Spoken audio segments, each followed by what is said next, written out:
Oh, about that time, y'all. About that time. Uh. Good morning, America. How y'all doing out there? It's Emos the Witness coming at you live at 120 East Market Street, episode 24. Y'all know it by now. It's the F.I.L.L show. Fuck I look like, right? And we back on this Wednesday cold afternoon. It's February 10th, 2021. Yeah, we're knee deep now into the new year. And I'm your host, Emos the Witness, bring you a fresh new political perspective out here in this world. Bring you the truths and the half-truths, the misrepresentations, exposing this two-tiered justice system, these politicians that are fragmented and frail, weak-minded and corrupt. Tired of it, y'all, so I came out here to start a new show. Every Monday, Wednesday, Friday, 10 to 11 a.m. Catch me live, Emos the Witness. Like I said, hit that subscribe button. We on YouTube, we're on Facebook, we're on Twitter, we're on Spotify. We're growing. And again, like I said, I'm your host. I want you to grow and be as witnesses as we come together to find the truth about this world and our leaders. So we going forward, we can make a full acknowledgement and review of what's going on in this world, and we make better decisions in the upcoming elections and elect better leaders to build a better society. So I'm here downtown, my man Malik, my man Wyatt, two of the hottest producers in Wave 1 Media. Come down and get you a show. So let's bring it in. Let's get it in. Let's cut down this background music. Let's get into the politics of the day, the news of the day. Hope everybody had a wonderful weekend and beginning of the week. Actually, I would have to be out on Monday on some personal reasons, but I'm back now, ready to bring you that fresh live perspective, as only I can bring it to you. Emos the Witness, your host. So what's been going on? I didn't see you guys on Monday, but of course, we had a Super Bowl.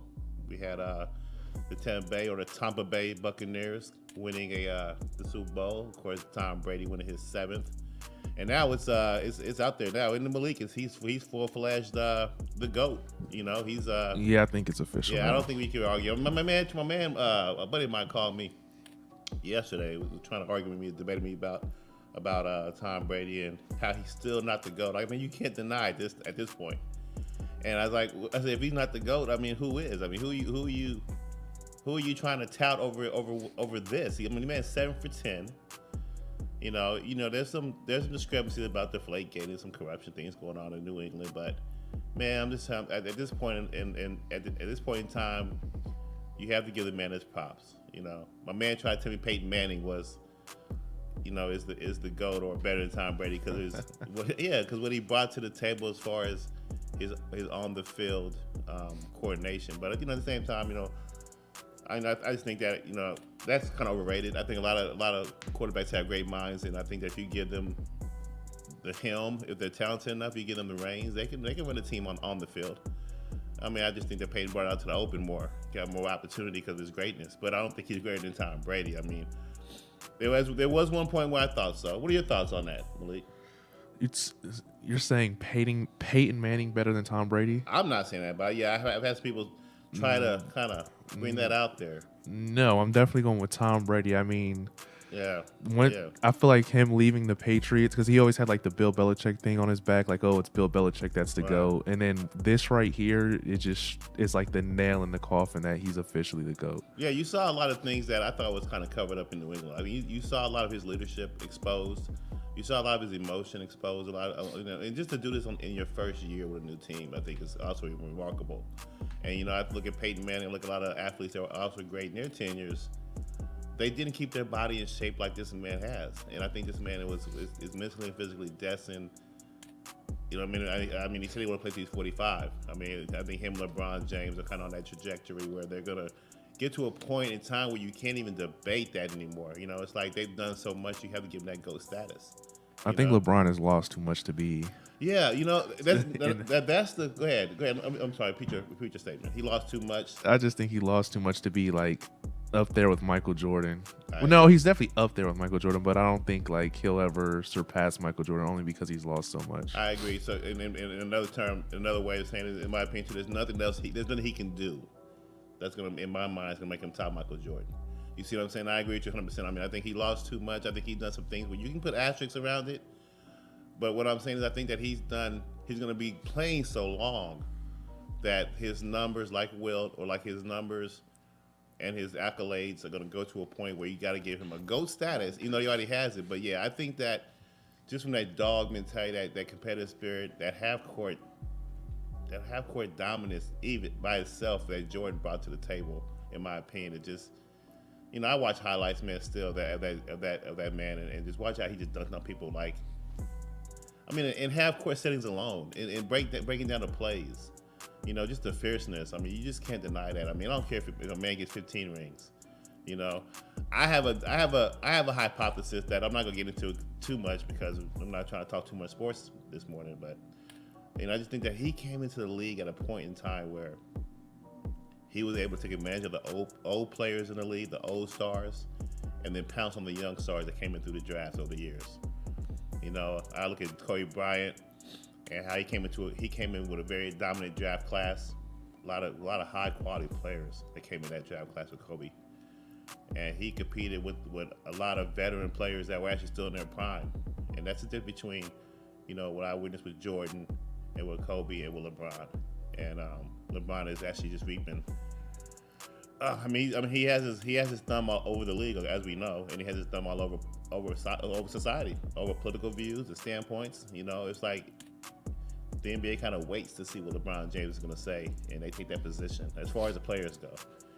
And I always kind of wonder how that well, not wonder, but I kind of watch how that unfolds in the NBA.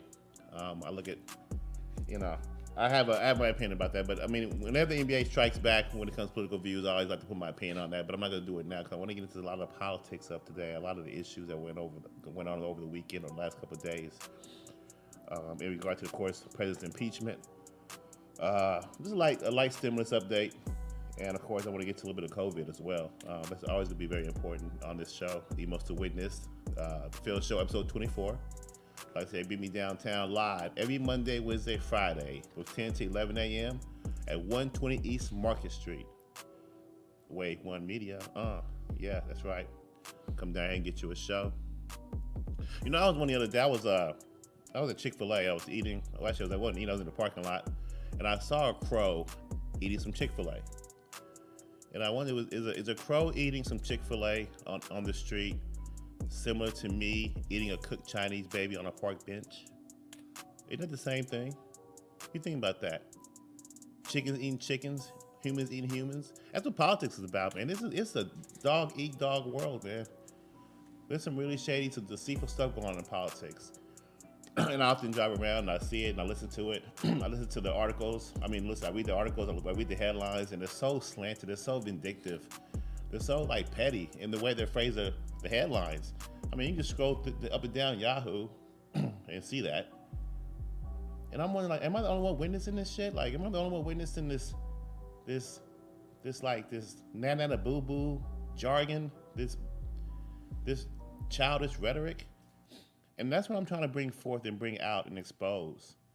Because I think, and not only necessarily expose, but just bring it to your attention and those who are already aware of it. So let's talk about it. Let's see if we can stop it. Are we tired of immaturity in politics? We know it's done on purpose. It's almost like it's WWE. It's almost like, I read this shit and I say to myself, man, is this stuff even real? Is this, are we going to visually see a happy ending? Because at the end of the day, that's what most of these fake shows are about. How much worry do I need to put into this?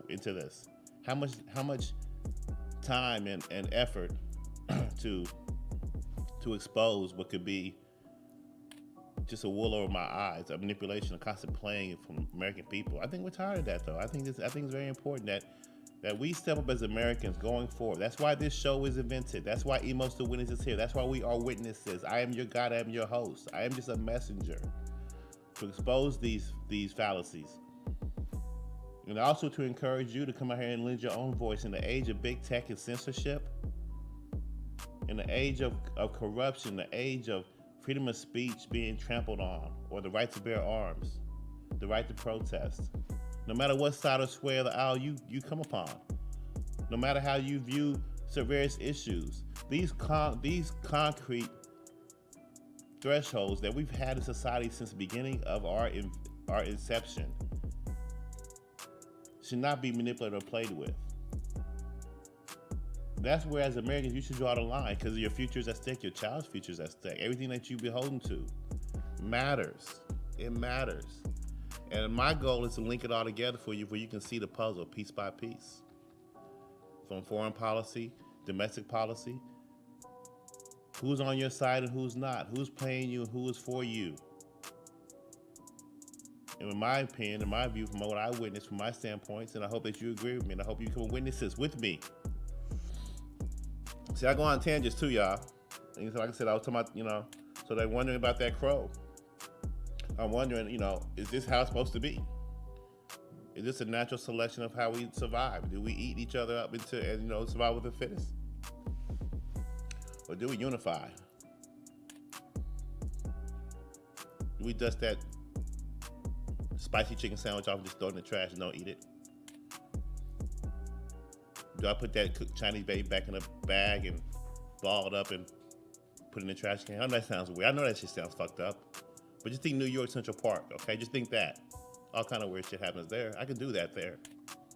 Motherfucker walk by ride by on his bike. Kind of like about 30 miles an hour. A nice cruise. Like, did I just see this motherfucker eat a Chinese cooked baby? Do you keep pedaling or do you turn around? Do you look back? Do you put your camera out? And I'm just on the bench. I'm full lunch mode. It's a sandwich. It's just a little arm sticking out this. Let me stop. What the fuck am I talking about? Oh, well. Anyway. I want to get into the articles of the day. I want to get to some of these headlines. Like I said, it's going to get a little snippet update on the stimulus checks. And this, Malik, you don't have this article. I'm just going to pull it up and kind of talk about it. So basically, they're still trying to push through legislation on the stimulus checks. As you know, Biden is trying to pass his big bill, funding bill. And I think they actually ended up doing it without Republican support. But inside the bill, of course, is the stimulus package that we're all waiting on. Of course, the additional $1,400. As you know, some of the PPP funding is actually getting rolled out as well. Those who are ready for their second installment of that, get ready for that. Of course, the $1,400 stimulus payments, and now there's a debate about who will get that stimulus check. Now the bill has been passed. So I'm supposed to go down a little bit, just kind of read the detail of it all. And actually, wow, did I miss that part? Okay, hold on. No. Okay, here we go. Here's who will get the $1,400 stimulus checks.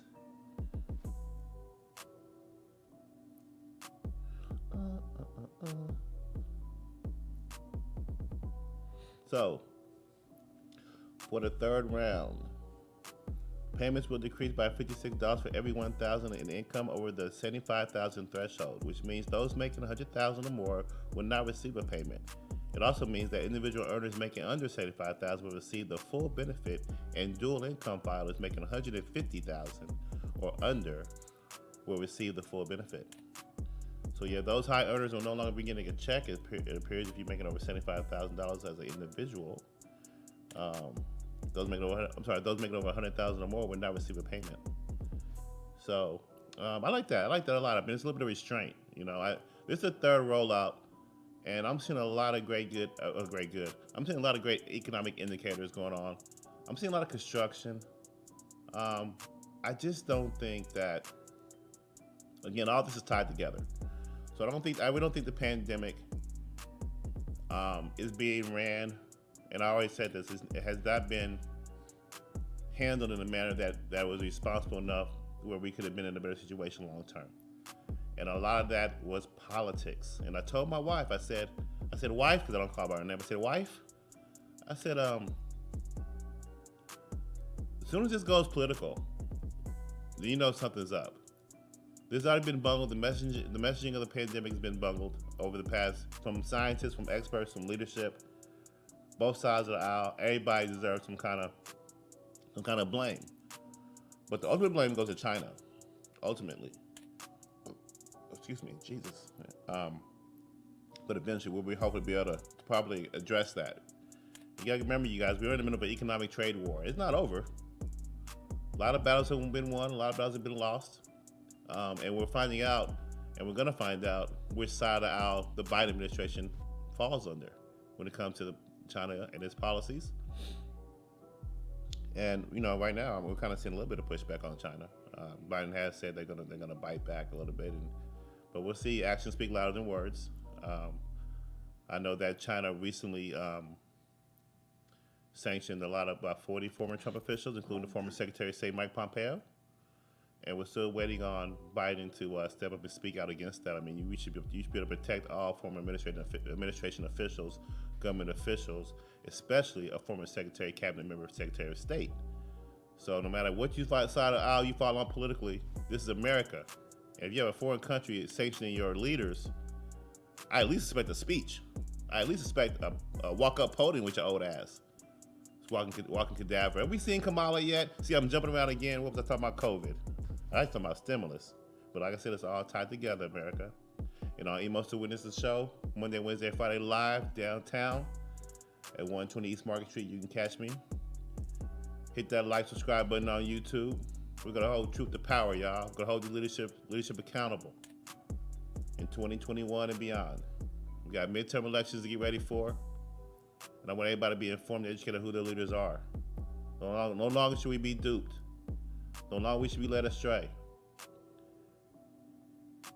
Okay? When we have voter integrity to look at, we have big tech censorship to look at, when we have freedom of speeches to look at, right to protest, right to bear arms.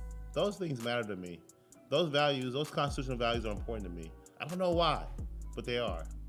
Maybe because this is a this is a melting pot, and I've been raised to think about those things, and I think that it is a melting pot, and we should take this society and make it better. We should be that looking glass. We should be that shining example for the world, and I think we have been. And I think we should need to clean up. We need a good cleanup, and I think we were seeing a good cleanup during the Trump administration. And I'm poised and sober, and sane and objective enough to realize that this man has not left. He has not went away. And he's coming back. And I'm gonna have examples of that. And the reason why I'm gonna have examples of that on its own merit, but I'm also gonna have examples of that only because Democrats and establishment Republicans are currently drowning themselves and killing themselves and setting a trap for themselves and setting themselves up for failure. And they're aiming to set themselves up for a Trump return, a Trump reemergence. And we'll get into that too on the Emos Winning Show here shortly. So I wanted to give you a little bit of COVID, a little bit of stimulus news, where they are with the stimulus checks and the rollout for that. So just be on the lookout for current updates on that. I think that the rollout should be pretty fast if they do get approval. But right now, Democrats there are some Democrats that don't really want to go and lower the threshold for Americans. So there's a lot of pushback, a lot of debate. But you just kind of wonder. I mean, you don't kind of wonder. You kind of wonder. Like, is this a delay tactic? You guys can solve this shit over the past 6, 7, 8 months you guys have been talking about it. You guys should have been ready. Like you said, I mean, I was told during the campaign, so you guys rolled out. So you guys got in office, you guys are going to roll this out, executive order, or some sort of measure to get this out fast. Now you got Chuck Schumer saying you probably won't see a check till April. So while Americans suffer, we have a second impeachment trial for a president who's no longer in office. Amazing. Monkey. But back to it. So let's go into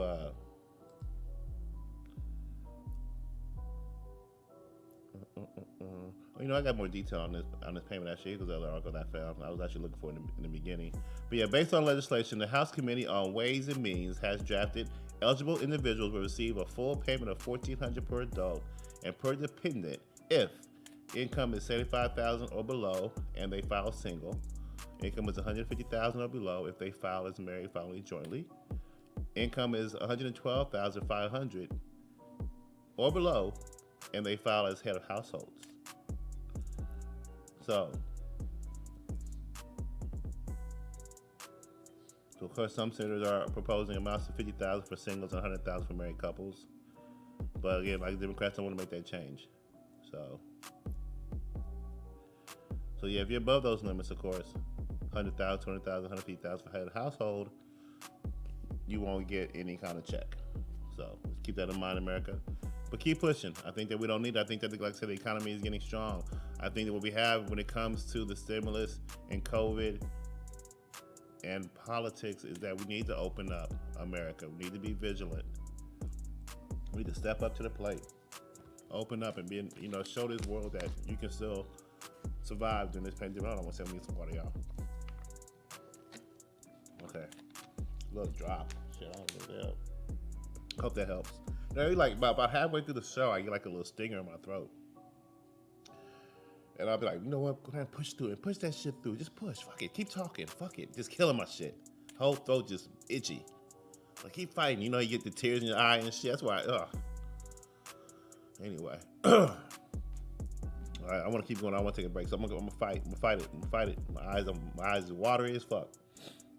All right, so let's get into the vaccine. Here's the article. First article today. Here's why some healthcare workers don't want the COVID-19 vaccine. You know what I'm saying? You got so much mixed messaging, and here's one of them. They're trying to encourage us to take the vaccine, but you got your own damn frontline healthcare workers don't even want to take it. And this article cites the reasons. So let's get into it. From Jeffrey Young, a Huffington Post, senior reporter. America's healthcare workers have lived through unspeakable trauma over the last year, putting their lives and those of their families at great risk as they fight a novel viral outbreak. COVID-19 has claimed more than 450,000 American lives, including 300,000 healthcare personnel. Now, skimming through the article, 3,000 healthcare personnel have died from COVID. 23% of healthcare workers said they would never accept the vaccine. Among unvaccinated employees, 38% said they fear long-term side effects. Healthcare workers appear somewhat more skeptical compared to the general public. Man, that's a damning sentence. Healthcare workers appear somewhat more skeptical compared to the general public. Okay, 13% of Americans said they would never get the vaccine compared to 23% of healthcare workers. That's deep. So, let's get some of the reasons why.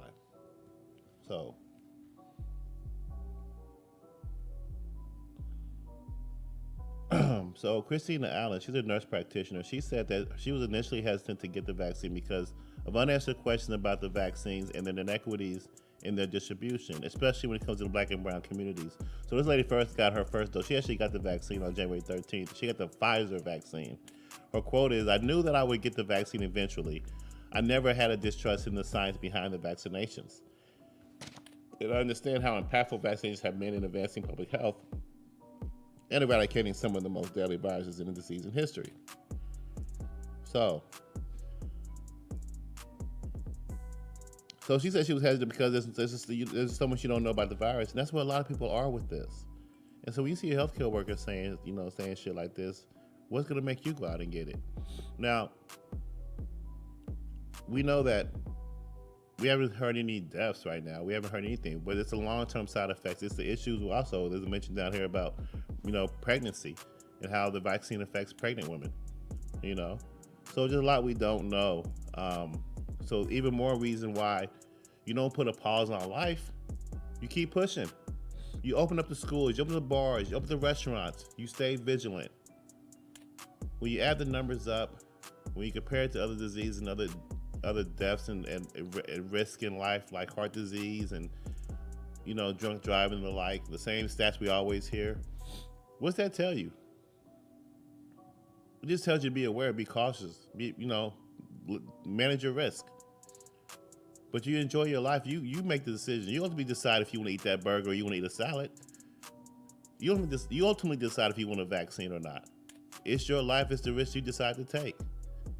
If they open up America, if America's open and you have a bar or restaurant that's open and they say, hey, full capacity, fuck it, what's up? Throw your hands up. You have a choice to go in there or not. And there's like people who go in there, they have a choice to take that risk. If I go into an establishment, they say, hey, you need to wear a mask. Then I'm honoring your policy. I'm going to wear a mask. I'm also going to protect Americans too and wear a mask. But I may not necessarily wear a mask for my own benefit. I may wear it for your benefit. So, there's guinea pigs out there. The healthcare workers, the frontline people don't want to be guinea pigs. Just like African Americans. We over time have shit. I will for this one facet. Yeah, we constantly been nervous and hesitant about being labeled as guinea pigs, and we always been used as guinea pigs when it comes to medical research. But also it's an economic thing. If you're poor, you go out there, you're willing to go out there and be a test dummy. If it's also an economic thing. You may need that money for that. You may be that guinea pig and take those pills and lay up in the hospital for 6 months and see how it benefits you. But yeah, I mean you need guinea pigs, and apparently South Africa is one. So according to this article here, South Africa scraps AstraZeneca vaccine, will likely give Johnson & Johnson jabs. So that's the next article we'll leak on here. According to Johannesburg, South Africa will give a unapproved Johnson & Johnson vaccine to its frontline healthcare workers beginning next week as a study to see what protection it provides to COVID-19, particularly against a variant dominant there. Oh, that's red, white, but anyway. The healthcare ministry said on Wednesday. This is according to the Associated Press. AP News. It's crazy that South Africa is beginning to test the vaccine out next week that's been unapproved. It's like, why is Africa always a guinea pig when it comes to these experiments? I maybe I'll dig into that one day, do some research on that. So anyway, they plan to scrap the Oxford AstraZeneca vaccine because it's not preventing mild to moderate disease. The one-shot Johnson & Johnson is still being tested internationally and it has not been approved by any country. So of course, South Africa are the test dummies in Johnson & Johnson's one-shot vaccine. The vaccine will be used to launch the first phase of South Africa's campaign in which the country's 1.25 million healthcare workers will be inoculated. And of course, they'll closely monitor the workers. So I mean, that's a good. I mean, if you guys looking for results of the Johnson & Johnson vaccine before you get it, just keep your eye on South Africa because of course, 1.25 million healthcare workers will be shot up next week with the vaccine. So we'll see how that test goes. And it's important to give you guys these updates. I'm trying to keep everybody informed on these vaccines because I mentioned we do want herd immunity. That's what's going to get us out of this conversation, I guess, right? Herd immunity. And I think that according to Dr. Fauci, we're going to need I'll get there in a minute. But so after those shots go through, they're gonna shoot up 40 million people in South Africa by the end of the year as a goal. So I guess South Africa is getting aggressive with it. And I guess that's how we all should be. Our mentality should be aggressive because they're using a mixture of vaccines. They're using the Pfizer vaccine. They're using the one from Russia and China. They're also using the Moderna vaccine. So yeah, South Africa is getting strong, is getting aggressive with their fight. As well as Israel. I guess they're getting tired of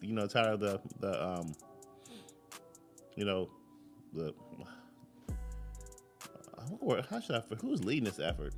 I just think the message was wrong all along. It was all for political reasons, and I think that countries are now trying to finally get down to the bottom of things and trying to get this issue behind them as fast as possible. Because it's hurting their economies too, and it's hurting ours too. And you know what I'm saying? I think that, like I said, I think it's almost like it's controlled, or it's almost as if it's manipulated in the sense that it can be solved if you just. It can be the morale and what we're going through can be changed in an instant if some countries and some leaders step up. And one of the things I'm trying to imply to you is say this: when you see that 7 of the top 10 states lives have been lost, having democratic states, according to the Bureau of Labor and Stats, out of the top 15 cities, highest unemployment rates are been in democratic cities. You just look at those things, you want to just open up. And why aren't you opening up? Because it's been political. It's been to make the former president look bad. You let the American people suffer by these poor policies, these poor decisions that you made during this pandemic as political Democratic leaders. And I'm talking about the Cuomos and the Whitmers and the Gavin Newsoms who currently going through a recall protest. All these politicians gotta have a day of reckoning.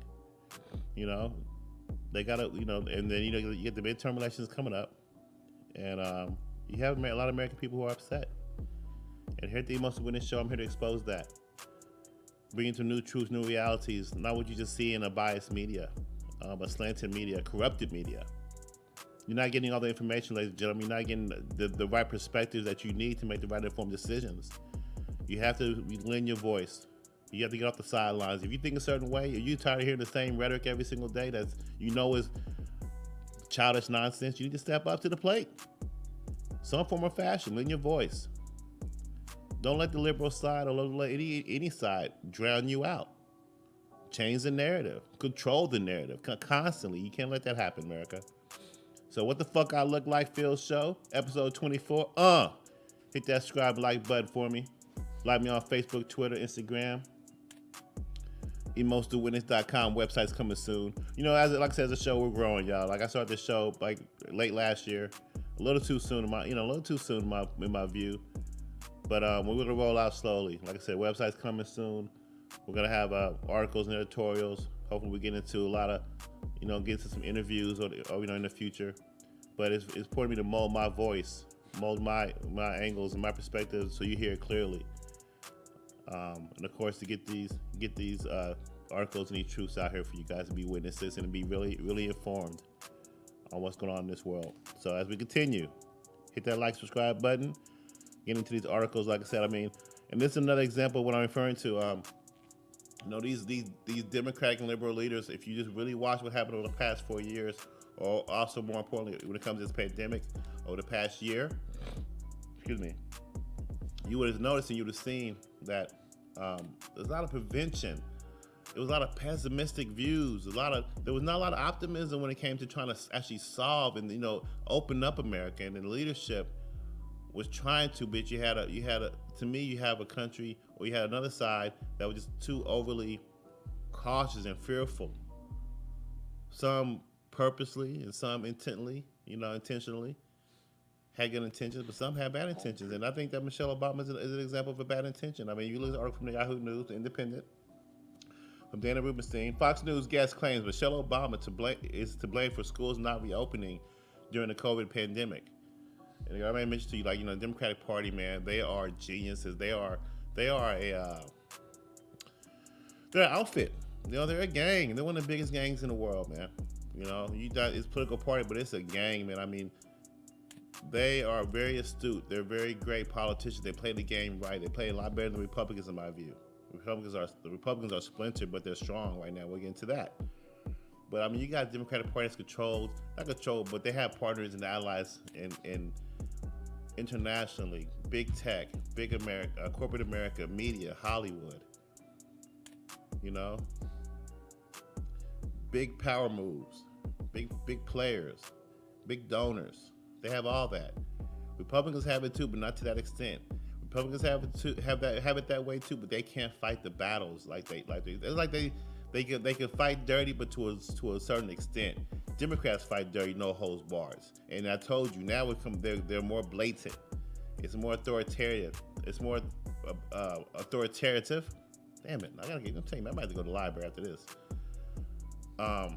They're more open with their tyranny. They're more blatant with their breakage of the laws, or the subverting of laws, or the manipulation of your views. The media is controlling the narrative by carefully guiding and supporting Democratic messages and funneling to the American people content in a manner that is highly slanted, drowning out and opposing opinions, hand in hand with big tech, hand in hand with various individuals and various puppets. I'm only telling you what I've been witnessing, what I've been witnessing over the years. Bringing it to you to the forefront, Emos to witness. If I'm wrong, I'm wrong.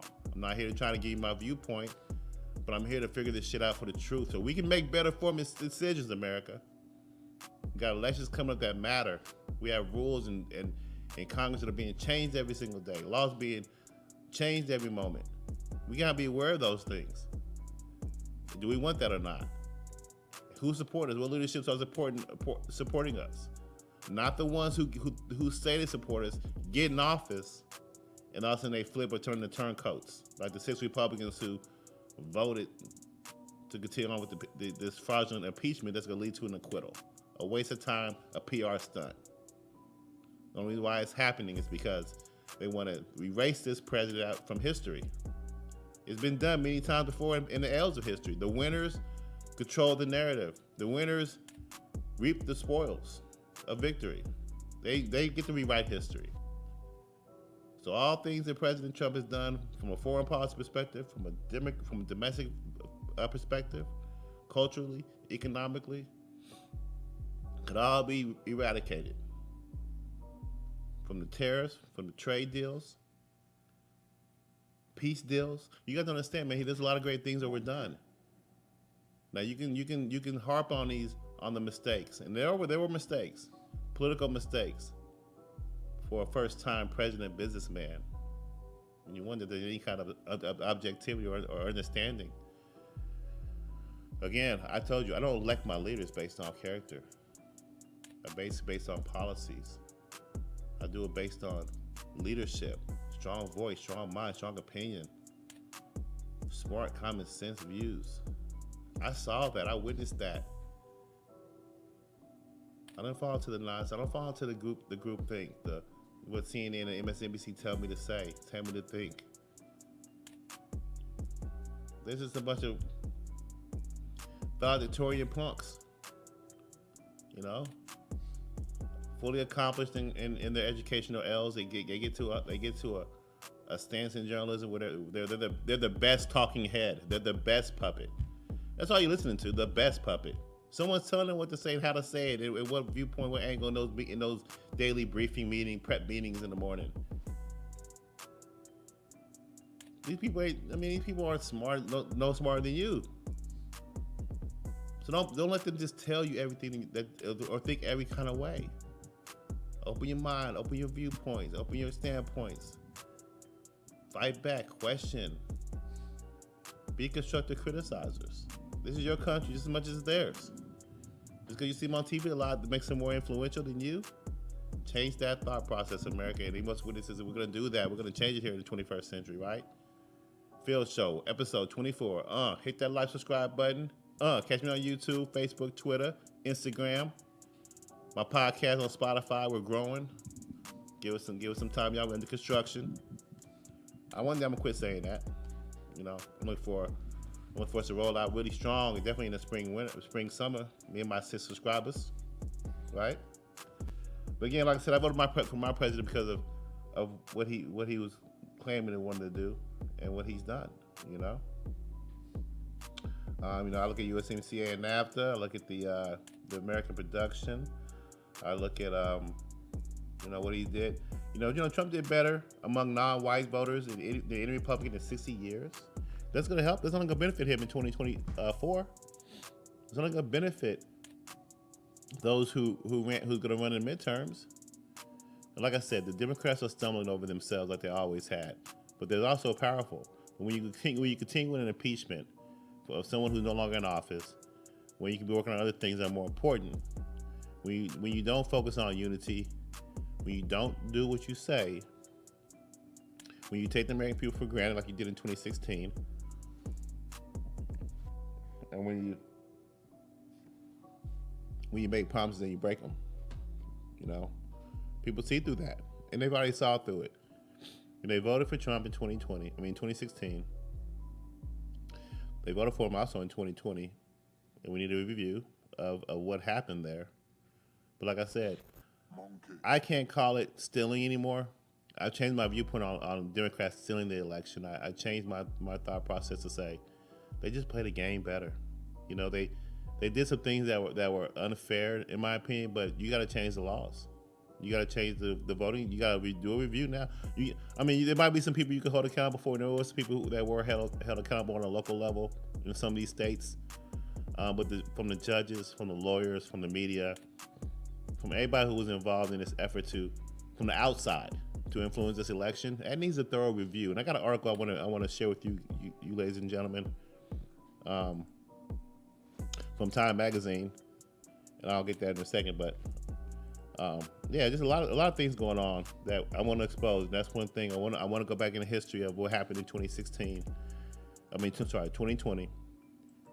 In addition to 2016, during the Trump campaign, Trump administration. We'll get to that in a minute. But anyway, let's get into the impeachment. Let's get into it. But again, before I do that, though, I'm sorry. Before I get into it, I want to close up on the pandemic. Again, Michelle Obama is actually being blamed for some of the schools not reopening in some of these liberal cities, and of course, one of those is Chicago. You know, these schools, some of these schools still aren't open. You know, and it's affecting the economy. It's affecting a lot of things, mental health. You know, for a lot of families and a lot of people. You know, you just kind of wonder, like, why are they still closed down? Or, you know, all this extra safety provisions, and you know, you look at the teachers. It's really comes down to teachers' unions and how much sway and how much power they have in these cities. And they've over the years and over the decades, they've had an immense amount of sway, and they're the ones holding up a lot of these liberal cities, hostage as far as bringing these kids back out into these schools. You know. My daughter never left school. She's been in school all 2020. Straight soldier, 5 years old. You know, I dropped off this morning. You know what I'm saying? No, you know, she got a mask on. You know, but you know, she ain't tripping. I mean, knock on wood, but all them kids are little soldiers. These are private school. It was a private school, but these public schools gotta be open, man. We need to get back to normalcy. That we have numbers that are skeptical. That we have healthcare workers that are skeptical of taking the vaccine. It's like, don't stop the show if that's the case, you know. And that's when you see the numbers not changing. We see numbers increasing on a case by case basis on a death level. That means your policies have been working. So let's try something new, or let's not make things worse. Man, okay, let me get off of that. I don't know how much time I have left to get into more politics. I want to get into the impeachment a little bit. Again, of course, we have 6 Republicans that voted to proceed with the Trump trial. Even like I said, even though it's going to be likely lead to acquittal.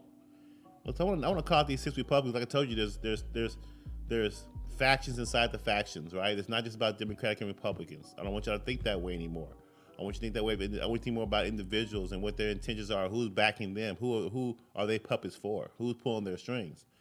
So these same 6 Republicans, Senators Bill Cassidy of Louisiana, Susan Collins of Maine, Lisa Murkowski of Alaska, Mitt Romney of Utah, Mitt, Ben Sasse of Nebraska, and Patrick Toomey of Pennsylvania.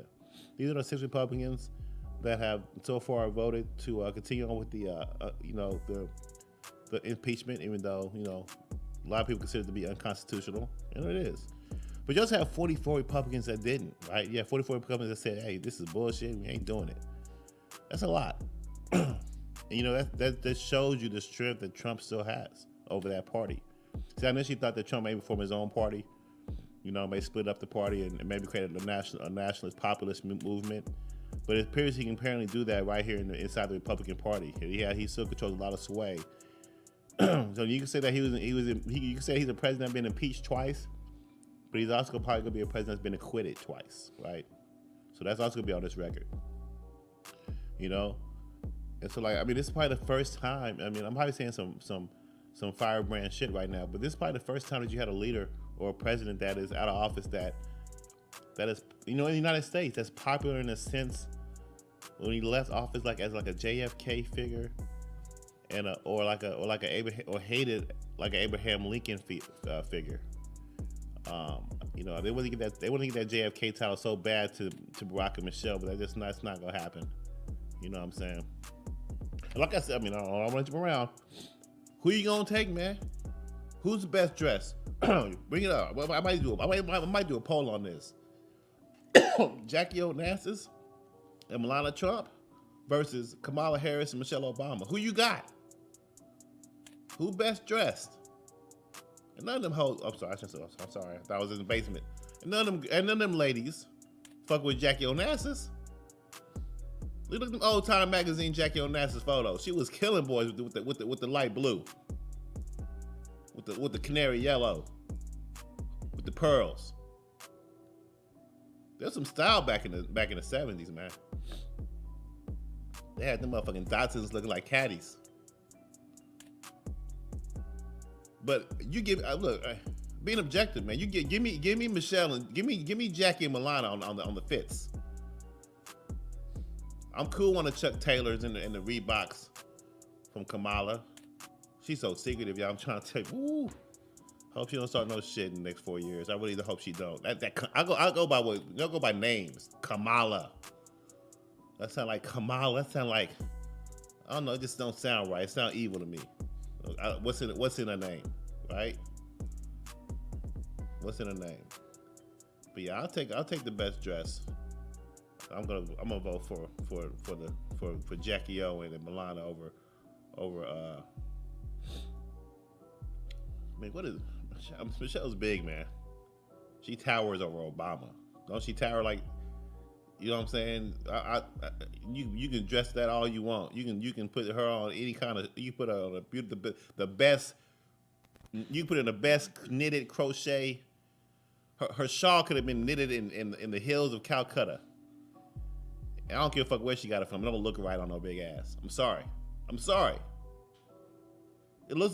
fine. I mean, yeah, you got a nice outfit on. You like them. You look okay. If you're a mannequin and they put the best outfit in the world on you, you'll get. They throw rave reviews all over the magazine. That's fine. That's fine. I can imagine that 3XL, in a large, and go for it. But let me get off that shit. But like I said, you got different factions in each party, and these six individuals I just named, they represent the establishment Republicans. They represent the old guard. No different than what you have the old power of Democrats currently in power installed with Joe Biden and his administration. Nothing's new under the sun. We have to change this, and we have Republican leaders obstructing and doing things such as this, being turncoats, showing you their true hand at the right time. They showed their ass in November. These same people have been fighting Trump over the past 4 years as well. So again, the Democrats have a lot of people on their side, a lot of factions on their side, and Trump has the American people. Believe it or not, he does, the majority of them, in my opinion. A lot of the silent majority. You have the House Republicans, young House Republican leadership fighting, and you just have a few private donors and just that are probably looking to try to rectify things and see which way they see the way the world is going, and they're trying to put their money together. I mean, the American people are too. You look at how you look at the whole parlor situation, not parlor. We look at the whole parlor situation. That's a good example. You look at what happened with Robin Hood, right? And the whole thing with GameStop. People are starting to empower themselves, just like I am with this show. When they speak up, they're fed up. They see the system for what it is, and they're exposing the loopholes. No different than it's been exposed over by corporate America. But that's an opportunity for us to make this country better. That's the opportunity we have to make this to unify. When we have crises and tragedies and we see issues arise that we can't solve, it's our opportunity to fix them together. Such as when we have pandemics, when we have to have the whole school system on lockdown. We can get better next time that happens with virtual learning. We get better with the PPP supplies and how we take care of our frontline workers, how we take care of our elderly. Do we shut down first, or do we just protect those that are at the most vulnerable? And we keep rocking and rolling. So we gotta make sure we learn our lessons. Voter integrity, we gonna learn our lessons with that. What happened in 2020? We have to, we have to, or we're gonna be run amok. We're gonna be trampled over by all these big entities. You have to step up, America, and that's what Emos to Witness is about. So hit that chat up. Hit me up on my contact page. Like me on Facebook, YouTube, Twitter, Facebook, Instagram. Okay, we're downtown every Monday, Wednesday, Friday live, doing it live from 10 to 11 a.m. One Media, sorry, Wave One Media, 120 East Market Street. Again, Emos to Witness the F.I.L.L. Show, The Fuck I Look Like, episode 24, y'all. Let's get into it again. Let's keep it going. So again, like I said, the Republicans are making big mistakes, and they're gonna pay for it in the midterm elections, just like these Democrats are gonna pay for it in the 2024 in the 2023 midterm elections. And another lady who she may not be powerful enough, but is the Wyoming Senator, Liz Cheney. She was recently censured by the Wyoming GOP for her impeachment vote for Trump. She straight turncoated on Trump at the last minute. So this is some of the set. Okay, only 8 of the 74 members state GOP Central Committee stood to oppose the censure in a vote that didn't proceed with a formal count. The censure document accused Cheney of voting to impeach, even though the U.S. House didn't offer Trump a formal hearing or due process. Again, what are the charges? Because he protected under free speech. There's no evidence that he struck this riot. As a matter of fact, he has a tweet, like I said, that encouraged people to go home, and he also encouraged to be peaceful. So they're looking, like I said, it's all a PR stunt, all designed to diminish the president's legacy, all designed to eradicate his success or himself from history, and to prevent him from running. I mean, like I said, this election, there's a war still going on, trade war still going on, and there's still always going to be constant campaigning. You wonder why there's still so much negative news about Trump, even though he's no longer in office, because he has a high influence, and people are skeptical about Biden and his administration. Some people feel that he is there under false pretenses. Some people think that he's deceptive and corrupt, and in 2023, maybe another, during the midterms when the Republicans take the House, if that's possible, he could be up for impeachment for his corruption in Ukraine. So, there's just a lot of things going on in the background. There's a lot of moving and shaking, a lot of chess pieces being moved around. And it's based on the decisions that these politicians make that's going to determine their future, future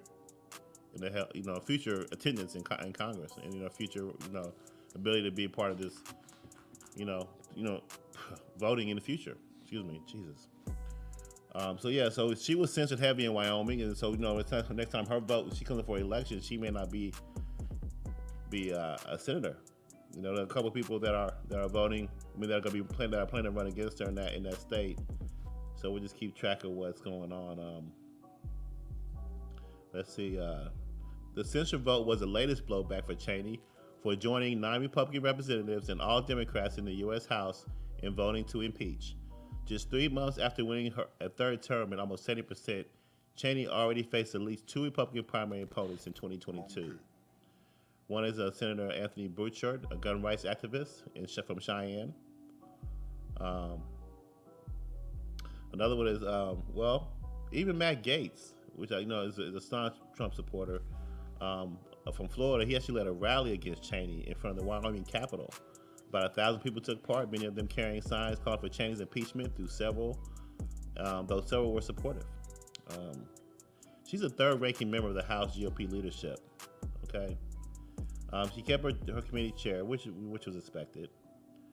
But yeah, that's very interesting. I'm gonna keep track of Liz Cheney. We'll see what she's gonna do. In addition to those 6 Republican senators who also voted to continue the impeachment process.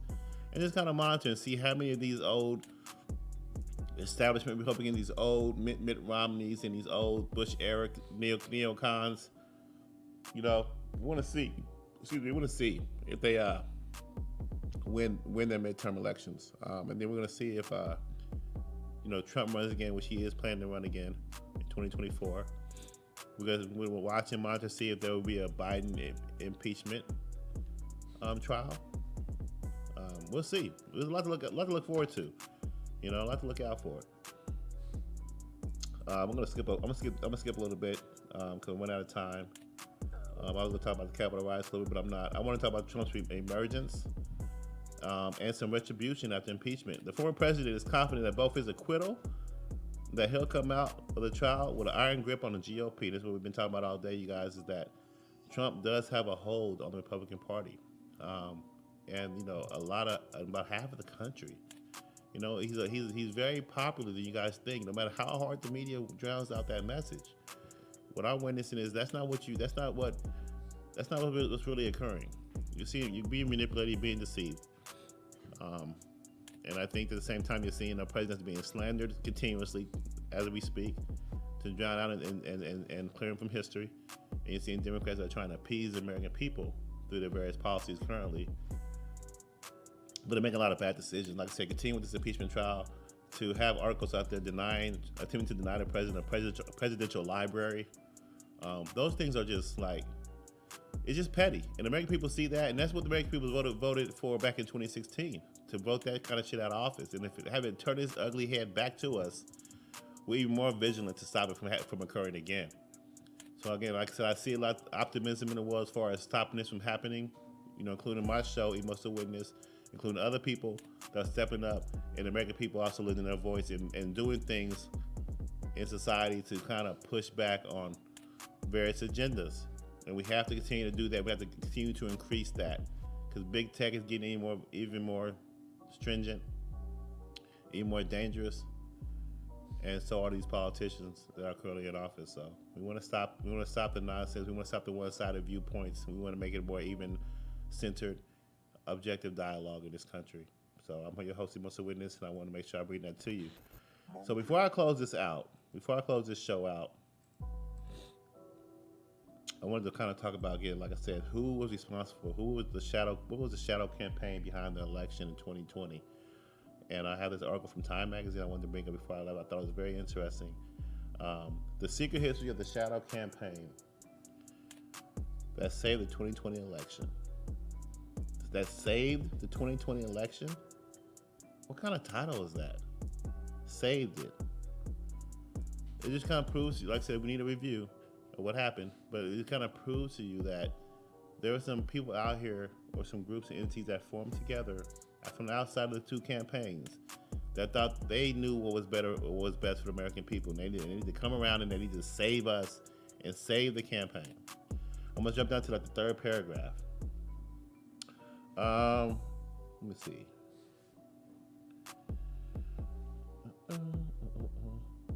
Nice intro, but I want to go here. The handshake between business and labor was just one component of a vast. This is a long paragraph, but I gotta read this to you guys. The handshake between business and labor was just one component of a vast cross-partisan campaign to protect the election. Who the fuck said you? Who gave you that role? An extraordinary shadow effort dedicated not to winning the vote, but to ensuring it would be free and fair, credible, and uncorrupted. Who gave you that fucking role? For more than a year, a loosely organized coalition of operatives scrambled to shore up America's institutions as they came under simultaneous attack from a remorseless pandemic and an autocratically inclined president. Okay, so they're saying they band together to save the election from a pandemic and from a president on behalf of the American people. Okay, let's see what happens. Let's continue. Though much of this activity took place on the left, of course, obvious, we all know that, right?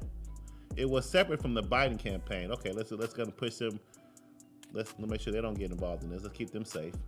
And cross ideological lines with crucial contributions by nonpartisan and conservative actors. That's true. That's actually true. There's some turncoats. There's some people who were kind of weak-minded, weak-kneed when it came down to the nitty-gritty. The scenario the shadow campaigners were desperate to stop was not a Trump victory. It was an election so calamitous that no result could be discerned at all. A failure of the central act of democratic self-governance that has been the hallmark of America since its founding. You understand that? That these people came together and said, we want to prevent any kind of like, I don't know, like anything that was gonna give you any kind of like doubt. So they're trying to make sure it's a one-sided victory, that it couldn't be, that they pretty much made sure that the election wasn't gonna be close. They didn't want it to be close because they feel that if it was close, it was gonna show up doubt. They failed in that effort, right? Because it wasn't close. It started off as a Trump landslide. It woke up to a Biden landslide, so it wasn't close. So but the confusion was still there. The doubt is still there. So they didn't reach their goal. They interfered in a measure that made it even worse. But they won. They played a dirty game. They played better than Republicans. That's the point that I was making at the very beginning. Now, I want to read a little bit more. If you guys ever get a chance, read this Time Magazine article, The Secret History of the Shadow Campaign That Saved the 2020 Election. I'm going to read a little bit more. Now, this is the thing that really started off. You guys remember on November 2nd, let me read this. A second odd thing happened amid Trump's attempts to reverse the result. Corporate America turned on him. Hundreds of major business leaders, many of them had backed Trump's candidacy and supported his policies, called on him to concede. The president, something felt amiss. It's all very, very strange, Trump said on December 2nd. Within days after the election, we witnessed an orchestrated effort to anoint the winner, even while many key states were still being counted. In a way, Trump was right. There was a conspiracy unfolding behind the scenes, one that both curtailed the protests and coordinated the resistance from CEOs. Both surprises were the results of an informal alliance between left-wing activists and business titans. The pact was formalized in a terse, little-noticed joint statement in the U.S. Chamber of Commerce and AFL-CIO published on Election Day. Both sides will come to see it as a sort of implicit bargain, inspired by the summer's massive, sometimes destructive racial justice protests in which the forces of labor came together with the forces of capital to keep the peace and oppose Trump's assault on democracy. I mean, that's a narrative that is debatable. America, we don't all agree with that narrative. But the media gets to shape the narrative in a way that makes you think in a certain way against. Is this nonsense? Who are these people to make these laws, to make these rules, make these changes? Huh? Who are they? Who gives them the right to muddle down or water down our right to vote? So, like I said, man, I don't want to keep reading all this. I'm about to close it all out. But just to read one more part, because I'm so anxious on this. Their work is so impactful. Their work touched every aspect of the election. They got states to change their voting system and laws and helped secure hundreds of millions in public and private funding. They fended off voter suppression lawsuits, recruited armies of poll workers, and got millions of people to vote by mail for the first time. They successfully pressured social media companies to take a harder line against disinformation and use data-driven strategies to fight viral smears. Okay, I'm done reading. Same shit I've been trying to tell y'all. Is that fair? Is that right? Is that level of influence to be in our voting diaspora, our voting elements? Man, I guess so. Because laws. I mean, no one's getting locked up for that. But that's why President Trump lost. They played that game better. They've been fighting to get this power back for 4 years, and they succeeded. So Republicans and pro-Trumpers and Trump campaigners, you got to lick your wounds and come back in 2 years. And American people who sat on the sidelines or who are the silent majorities, I encourage you to speak out more. I encourage you to be a stronger voice, be more involved in your local and the national politics, such as Emos to Witness. I am your host, Witnessing God, Emos to Witness, the F.I.L.L. Show, episode 24. Again, you catch me downtown live every Monday, Wednesday, Friday from 10 to 11 a.m. Like me on YouTube, subscribe to my page. Catch me on Facebook and Twitter and Instagram. Podcast episodes on Spotify. We're growing, y'all. We got a website coming soon. You'll see chats, live blogs, interviews, all the like. So when you stay tight, we're all witnesses growing together, holding truth to power. Again, I want to thank you guys for attending my show. It's Fairway Tip 2021. Would you guys have a great week? I'll see you on Friday. Emos to Witness. And I'm out.